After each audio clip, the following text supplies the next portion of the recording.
Ash is currently playing a video game in the other room.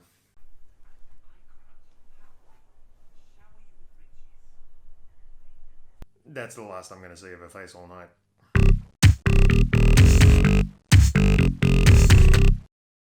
It is Friday, TGIF Friday. Thank God it's Friday. No, really, thank God it is Friday.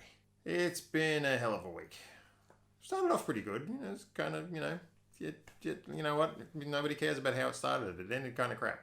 It used to be this show I watched on Friday nights that I really enjoyed. It was called the Schlocky Horror Picture Show.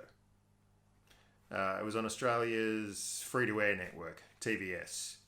I don't know if that was Australia's version. I think it might have been Sydney's version. Just recently, TVS was shut down for, I was about to say reasons unknown. Money. Schlocky Horror Picture Show was probably one of the simplest, but probably most easily brilliant concepts ever. Like, how nobody's ever thought to do this on YouTube, I don't know. Except for, Schlocky Horror Picture Show. And what it essentially was they were playing old horror and sci-fi movies that were in the public domain. So, they didn't have to get the rights for these things. They could just play them. But to host the show was this little skeleton puppet. Apparently it was only like 3 or 4 feet tall. It was only about like this. It wasn't very tall at all. But he would basically slag off the film done with trivia.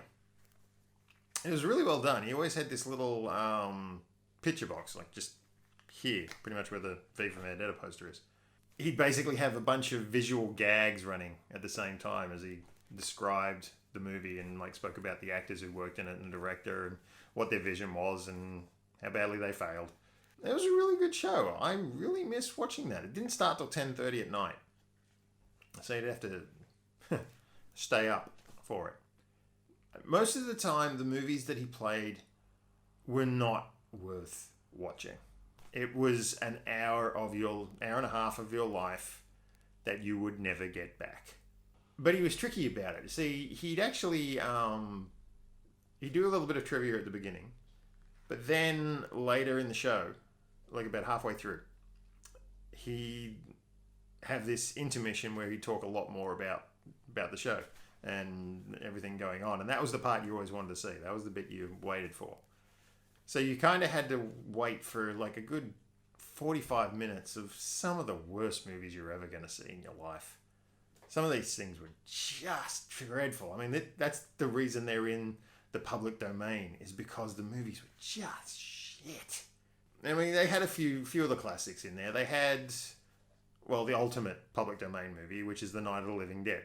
The original Night of the Living Dead done by George Romero. That's in the public domain. Bet you didn't know that. They also played a version of that called Night of the Living Dead Animated or Reanimated. Reanimated. Yeah, that would have been it. Reanimated.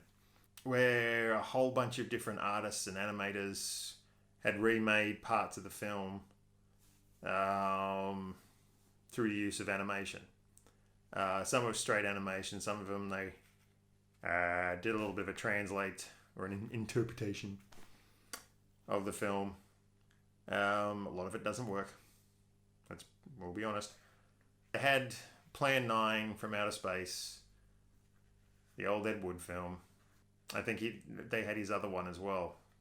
What was that? It was like Bride of the Atom.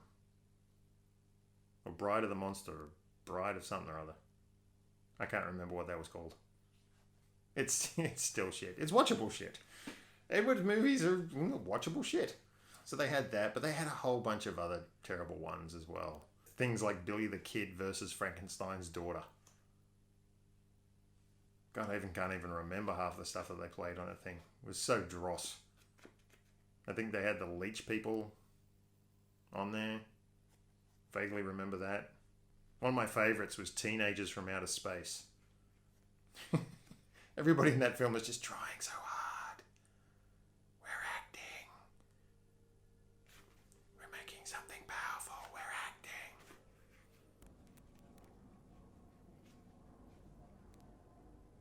Playing. Now you're probably wondering about this. It's Friday night. I'm a little bored.